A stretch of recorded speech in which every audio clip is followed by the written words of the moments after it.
Hari ini tanggal 13 Januari 2020, kami tim Sentagro bekerjasama dengan Frogs dan juga kelompok tani Sumber Waras melakukan dan spray menggunakan drone di lahan kentang dan juga pembukaan lahan dengan herbisida di lahan pemerintah desa Sumberjo.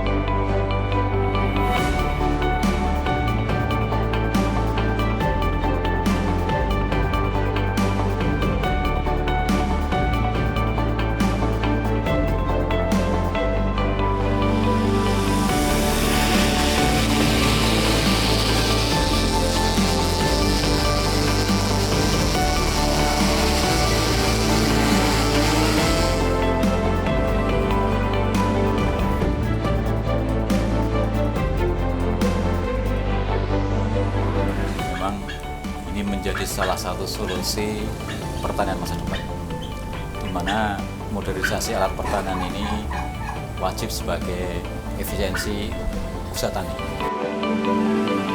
Dengan dilaksanakan agenda ini, harapannya bisa memberikan informasi kepada masyarakat atau petani terkait dengan teknologi baru, yaitu drone sprayer, untuk bisa mengefisiensikan petani dalam proses budidaya, baik itu efisiensi dalam bentuk biaya maupun dalam bentuk waktu.